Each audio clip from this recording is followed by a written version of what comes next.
One thing you have to be careful about when using emotions in marketing content is creating negative associations with the brand. You don't want people to start associating a brand with the wrong sorts of emotions, particularly negative ones. Some brands can get away with it. Maybe you want your target customers to feel empathy or a sense of injustice when they think about your brand.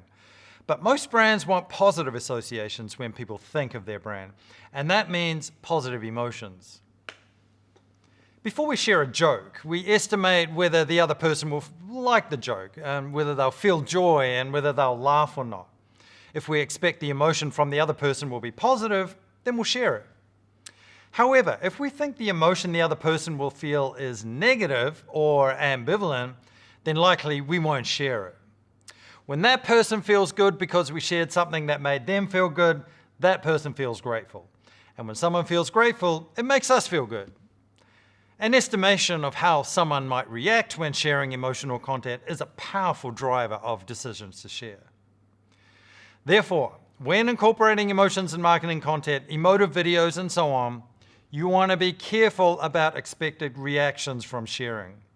Generally, people prefer to share content that has happy emotions, or at least ends on a happy note, since people care about the emotions that other people want to feel. Do they really want to share something that terrifies or makes other people sad? Emotions activate motives to share information, but you must take into account impression management, how people want to be perceived by others.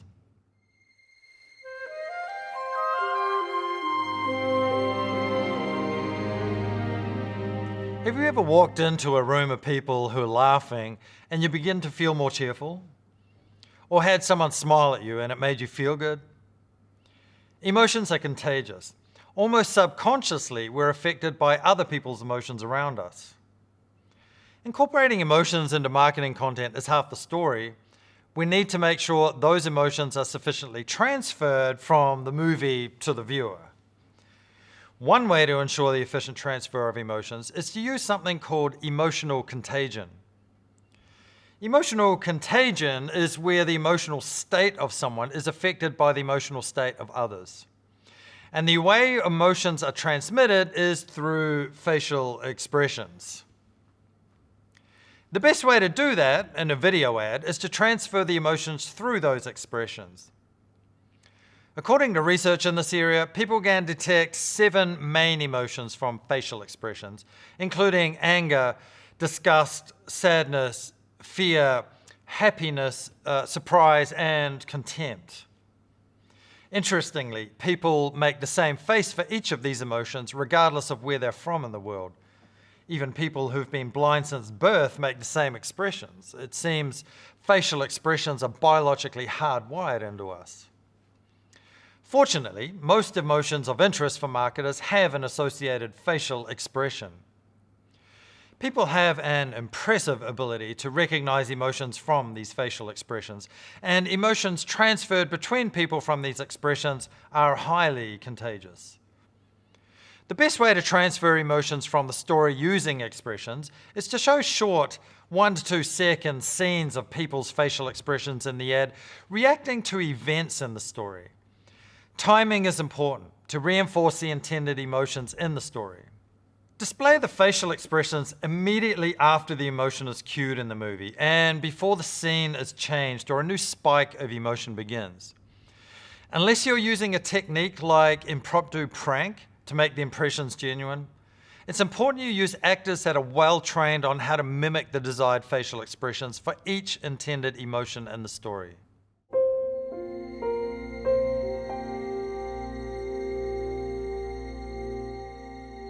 A dramatic surprise on a quiet square is a video advertisement for the Belgium TV channel TNT.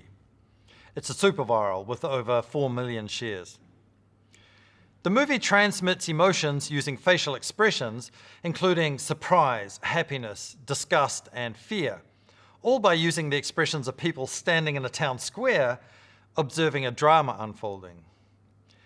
The ad nicely illustrates how it's possible to transfer a wide variety of emotions by using facial expressions. The movie features a large red button that's placed into the middle of a quiet city square with a large sign over the button that says "Push to add drama." Passers-by stare at the button, but no one has the courage to actually push it. Finally, a man on his bicycle stops. He gathers his courage and pushes the button. Immediately, a siren goes off and a dramatic scene ensues. The entire sequence involves a series of related stunts revolving around the evacuation of an injured man to hospital. Importantly, each scene is punchy and it's short. It's all staged in under 2 minutes. Between each scene, the facial expression of a passerby is flashed. The injured man falls out of the back of an ambulance and the camera shifts to an expression of disbelief from an observer. Then, a man on his bicycle crashes into the door of the ambulance that results in an ensuing fight with the ambulance officer. Again, more expressions, including grimacing and smiles.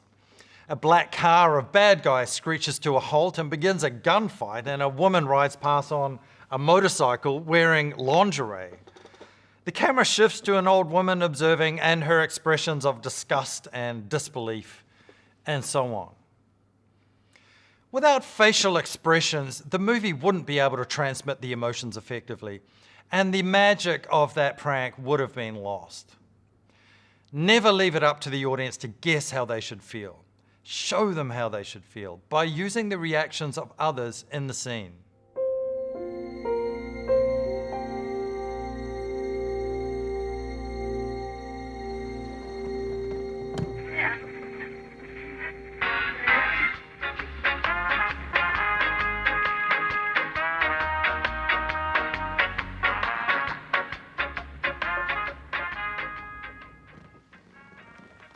Bob Marley once famously said, "One good thing about music, when it hits you, you feel no pain."